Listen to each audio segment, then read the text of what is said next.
Welcome to the Organizational Transformation Kung Fu Podcast with your hosts, Sandi and Jennifer Long. Organizational Transformation with me, Jen Long, at Own Up in Denver, Colorado, talking to my co-conspirator, Sandi from Satori Consulting in Ontario, Canada, about the Kung Fu required for psychological safety, what it is, why we want it, what we need to do to get more of it. Hey, Sandi. Hey, Jen. Nice to talk to you about psychological safety. It's a big topic these days, right? Everybody's, since the pandemic, it seems to have been one of these words that's risen to the top. And organizations are using it, talking a lot about it in terms of how do we ensure that there's psychological safety in our organizations? And I think we want to sort of tie it into how do you have a culture of accountability and have psychological safety? Because in some veins, you may say they may feel a bit incongruent, right? Because, well, how can you hold somebody accountable but still have a safe environment in which we're allowing people to express their views and things like that? Now, I think one of the things that you'd say is that accountability is not about, that it's not about the stick. It's not about having harsh conversations. And I think that's the first mental change that people have to think about. How are we looking at accountability? Right? The word. Right. So the fact that we as a culture here in North America tend to conflate, right, accountability with punishment and consequences. By its very nature, the fact that we conflate that makes it feel psychologically unsafe, right? Because I'm about to get in trouble. I'm about to get some kind of consequence because I did something, said something, whatever, performed in a way that someone or somewhere some person didn't like, want, or need. So being able to redefine accountability as an act of clarity and to look at it as a through the different lens, because if you can shift the mindset and get off of the fact that it's punishment, because it's not. Consequences are the opposite, are the flip side of the coin for accountability, and consequences are fundamentally different than accountability. And the fact that we keep calling them the same thing is the first problem. And that in and of itself is responsible for the lack of psychological safety. Right. And so I would suggest then, because most organizations along the path have treated accountability as a negative, that you probably can't have. In that vein, you can't have psychological safety. Right. Because it's a threat. It's just a perceived threat out of the gate. And removing the threat of that is the first battle to open the door. But when people define it, and it was an interesting thing. I did a presentation at ATD, I don't know, in May, a month or so ago. And we did a word cloud. And I said to them, when you define accountability for yourself, your personal definition, what is a word that you would use to define accountability? And everybody's like, ownership, responsibility, right? All the things we think about when we're like, oh, people need to be held accountable because they need to be responsible and take ownership for what they're doing. Yes. And then I said, okay, what is, when you think about your organization and how they define accountability, what is a word that would then define it for your organization? And the biggest words that came up there were things like results, right? Performance, outcomes.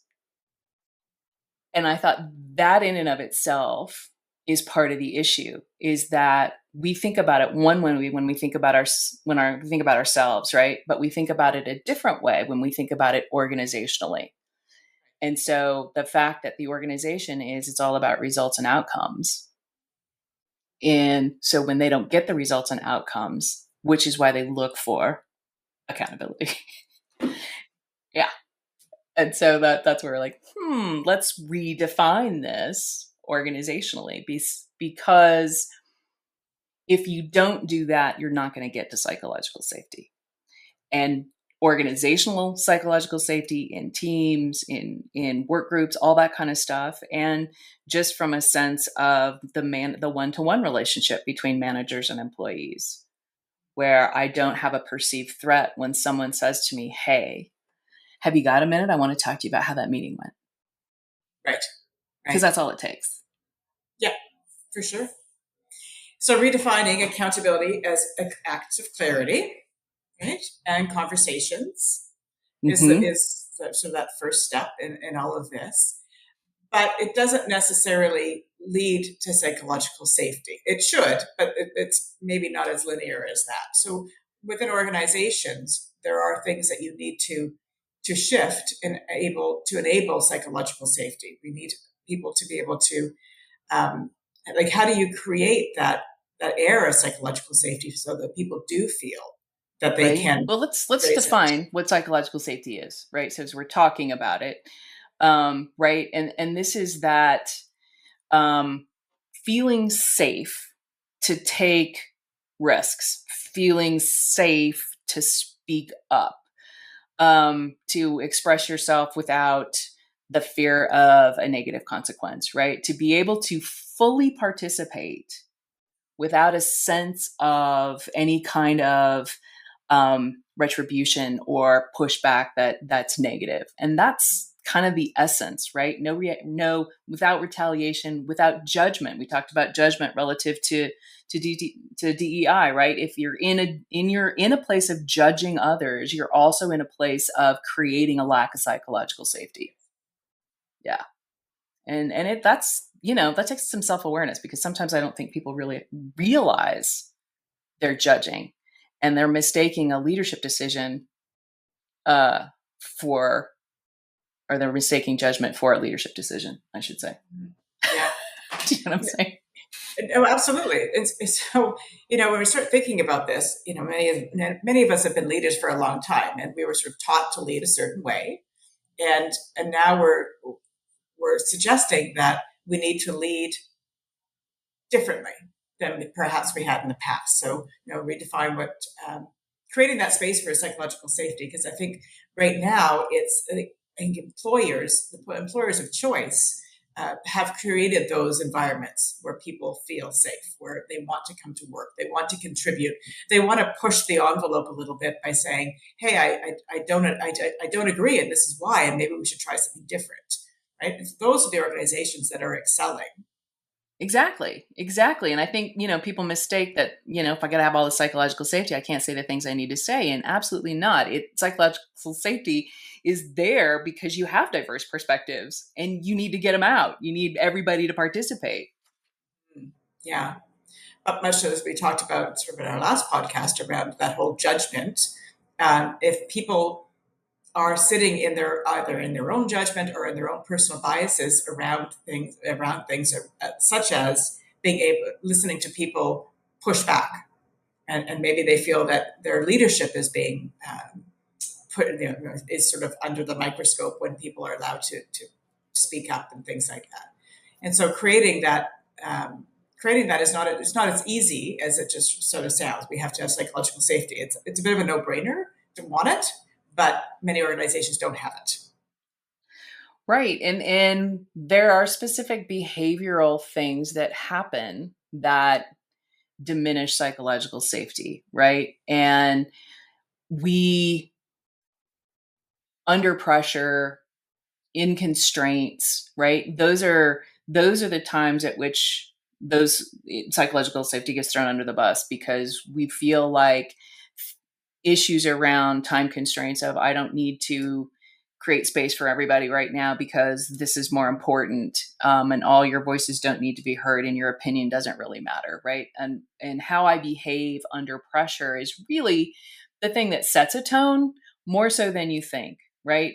That and the interesting thing is when psychological safety is very much behaviors that quash it are very much tied to conflict behaviors. So when we're in any kind of conflict, a diverse opinion, what's more important, whatever that, how we're going to make a decision, if we're perceiving conflict, how we're handling that, and the behavior that we're drawn into in that moment, especially as leaders, are the things that are going to determine whether or not you can maintain any psychological safety. Because if your conflict behaviors are crappy and you overpower people, or you argue with people, or you Body language. dismiss people's opinions, or get dismissive, whatever that is, those are the things that kill it. And you don't even realize you're doing it. Right. And so again, being in leadership roles, having strong emotional intelligence becomes important, right? We need to be able to self-reflect on, how did you react in that particular scenario? What was the fight or flight, that you actually put into play? So taking time to reflect on things is critically important when you're starting to think about what does psychological safety mean in your organization, and how do you create space as a leader for it? Are you mirroring the right behaviors so that people will mirror it back? Well, right. And you as a leader are either seeding it or killing it based on your own behaviors under pressure. First and foremost. Yes. So one of the things that we were talking about sort of before we started this podcast was a book that you had just read called The Culture Code. Yes. I am busy doing cultural transformation work. And so I was reading a book called The Culture Code, and we have video. The Culture Code by Daniel Coyle. And this is an interesting piece of work because it really looks at culture in a way, and these kind of right, when we talk about culture, it's your behaviors, and how are your behaviors impacting. And we talked a little bit about DEI and the whole idea that your culture around it is very much around your behaviors and your systems, right? And what are you doing relative to your systems? So this book talks about something called belonging cues, which I thought was an interesting understanding about how we engage with each other in terms of belonging, right? And psychological safety has a lot to do with belonging. And so he's got 3 key skills in the book that he's going through here. And the first one is skill number 1 is building safety, exploring how signals of connection generate bonds of belonging and identity. And I thought, wow, right there, it's right there is your brain, right? Your brain all day, every day is in the mode of, am I safe and do I belong? And those are 2 fundamental questions you ask every time you enter the room, engage in a conversation, start a meeting, right? Walk down the street, go to the grocery, all of it. It's all the time, every day. And understanding that the work in here is he talks about that we have something that's very much physiological that we do that indicates whether we belong, right? And it's kind of this energy, and I don't want to give away the whole thing because I think people should read this book, but belonging cues are behaviors that create safe connection in groups. They include, among others, proximity, right? So how is that working for remote culture, right? Proximity, eye contact, not turning those cameras on, right? Energy, mimicry, turn taking, attention, body language, vocal pitch, consistency of emphasis, and whether everyone talks to everyone else in a group. Like any language, belonging cues can't be reduced to an isolated moment, but rather consist of a steady pulse of interactions within a social relationship. So that safety, right? It's not just one thing you do in a meeting. It's a consistent pulsing, right? Of, do I belong? And is there an indication that it's safe, right? Can I see you? What is your physiology? Are we close in proximity? I mean, there's a lot there that we're not conscious of at all that will tell us. And as you read the book, you find he gives great examples and stories of experiments that, I mean, MIT has been studying human behavior for a long time, where they put one guy in a group who gives all the wrong cues of not belonging, and how it actually destroys the dynamic of the group. one person, unless you've got someone else in there to counterbalance it with all these belonging cues, right? to hold the group together, which, And when I think about this, what it comes to mind, and we've sort of talked about this in the past, but is if you put a group of kindergartners in a room, like those belonging cues are natural to them, right? They pass things around. They discuss on how to do something. They make eye contact. There's not somebody hovering behind them and making things difficult, right? And it's interesting as we've evolved, as we grow up, that that doesn't always stay with us. And I think it's always going to go back to, like, what would the kindergartners do in this environment? Like many of our teams and work groups and things like that should really think about themselves as a group of kindergartners in order to talk about and figure out what psychological safety looks like as an adult in this work environment. right? Because kids don't filter. We're so busy filtering and judging and worrying, and we create layers upon layers, as opposed to, if I just said it out loud, what would happen? Right? And then how would everyone react? And how do we respond to that in the moment? And that moment of just straightforward and openness. And when kids talk to kids, they're listening, right? They're Yes. like, what do you say? And because there's an open willingness to want to belong. And I think as adults, we play this game with ourselves about, oh, is this really important to me? And I'm too smart for that. And, these people don't know. And all this stuff that goes on around rationalizing if I feel safe or not, and convincing myself about why I don't feel safe, instead of facing my insecurity and saying, okay, this group makes me feel insecure. Why do they make me feel insecure? What is it they're doing that makes me, or is it just my own self-talk and unwillingness to be vulnerable? And that vulnerability thing is a tough ask for some to just be open, just put yourself in there. And that's, fundamentally, that's what we're asking. Psychological safety says everybody gets to be vulnerable, and none of us are any stronger than or weaker than anybody else. Exactly. But you have to be able to create that vulnerability. And the thing I keep thinking about, and back in what election was when Trump was elected, and the unpsychological safe space that he created when they did that debate, when he walked behind Hillary, and sort of did everything to make her feel unsettled and unsafe. And so you think about the things that you want to do. The opposite, obviously, of that would have been, but that just keeps popping into my head of watching him because he got big, right? Remember, he got big in his stature and.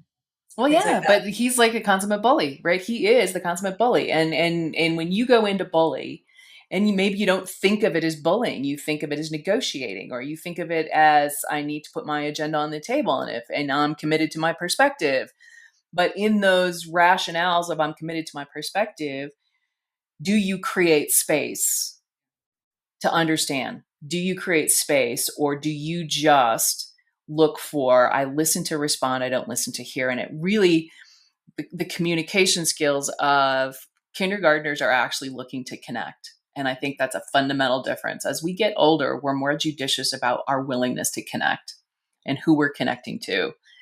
And when you're in an organization, it's sort of that, are you willing to be all in? And are you willing to meet people? And are you willing to create space for people so that you can understand how to engage? And when they engage in ways that don't support psychological safety, are you willing then to say, wow, you guys are really judgmental? Yeah. Wow. Right. You guys are really not open to a diverse perspective. Mm-hmm. Yeah, that whole, are we being inclusive of everybody in the room and listening to what they have to say and openly listening to what they say? Again, creating that space. Right. So I thought that was interesting in those belonging cues, that everybody in the group talks to everybody else in the group. Right. There's no de facto, this is my meeting, I will tell you who, when, and what, who can talk, who may speak when, right? Yeah. And you think about that too. One of the team norms that often comes up is no sidebar conversations, right? Because that in itself is something that sort of erodes that psychological safety, because you could be the one presenting and then all of a sudden somebody's having a conversation beside you. And all of a sudden it's not a safe space anymore because you don't really know what they're talking about, right? And so again, thinking about your behavior and what you're adding to or taking away from the safety of that room. Yeah. And what, how much you're contributing to it or taking away from it is really important that we individually think about this. Right. And it's in power structures are part of that equation, right? And sometimes I don't think leaders understand the implications of when they're the one having the sidebar conversation. Somebody might have triggered something. They might be having a simple question with someone, but because they're having a sidebar conversation, they set a tone and they make it all suddenly unsafe and don't realize that that's what they've done. And it's a unfortunate dynamic, but when you're in a group, right, to really be able to hold space in a team way, as opposed to that's when we did a podcast on meetings not too long ago, but that whole meeting dynamic of what you allow to happen in your meetings or what kind of meeting temperature that you consistently set of where do you allow sidebar conversations? Do you tolerate certain behaviors within the context of how people speak, when they speak, how long they can speak, what they can speak to, right? All of these things are part of that psychological safety fabric. It is. That you got to weave together. And one of the things that I always talk to my teams about and my boards about is in the moment, you may not be able to sort of assess it and think about it, but take the time at the end of a meeting to assess, how did we do today? Like, did we create space? Did we, were those belonging cues in place? Like, use words like, were we inclusive? Did we allow everybody to speak? Did we have sidebar conversations? How did we do? Because that self-reflection is the vulnerability practice, right? For us, are we willing to look at ourselves and how we're showing up? And are there people in the room who are more interested in power over than power with? And if the power with thing is just when people experience it, right? And power with is one of the dynamics that good teamwork shows up with. And right, and granted, not everything is a team environment, but so many of our decisions and so much of our work we do with others. And so even though we're talking team, it's when you're in a group, what is your group functionality? And that power with is what draws people to like to be in the role, in the job, with the company, right? Those are the best experiences we have. We are tribal. We are pack, right? And you can't forget that. That's so fundamental for people that when you come in and do power over, don't make it safe. Do it intentionally, or unintentionally, consistently. Those are your cultural issues. For sure. So we sort of started talking about accountability when we started leading with this podcast, and how do we have accountability and having psychological safety. And I think that is those, creating that space, having that dialogue, that clarity, so that accountability isn't a negative, and to assure that you are creating, you're being curious with people as opposed to being in judgment, and so that you're listening to people as opposed to thinking about what you need to answer or respond to, creating that safe space for people to share why something didn't work or that something could change or whatever it might be. But again, you can have accountability and you can have psychological safety. They don't have to be mutually exclusive. That's right. And if you do accountability as clarity, your ability to create psychological safety is really high. Because if I'm going to get clear with you, I care about you, I'm interested in how we're connecting, and I am creating space for a future, right? And I say that because this future focus is also one of these culture code belonging cues that he talks about, that if I'm indicative of when I speak to you, I talk to you about future ideas, future things. What are you going to do to get better at this? If I'm going to get clear with you on this wasn't what I was expecting, and here's, what do you want to do with that? And how's that going to get better? I'm giving you all the cues that you belong and that you're safe and that there's a future and that this is a psychologically safe space. So the accountability is when you do it well, creates psychological safety, creates connection, builds trust, all of those things. And so they're definitely two practices you do together, and they inform each other, because also if it's psychologically safe, I can hold you accountable. Anybody can hold you accountable. We can all hold each other accountable. It's the one thing we all want to do, because we all want to win. We all want to do well. We all want it to be meaningful. Yes, yes. And so, so the takeaway for our listeners today is really they work together. They work hand in hand. So create clarity around what you expect from your team members or your staff that might report to you, or your boss, whatever it is.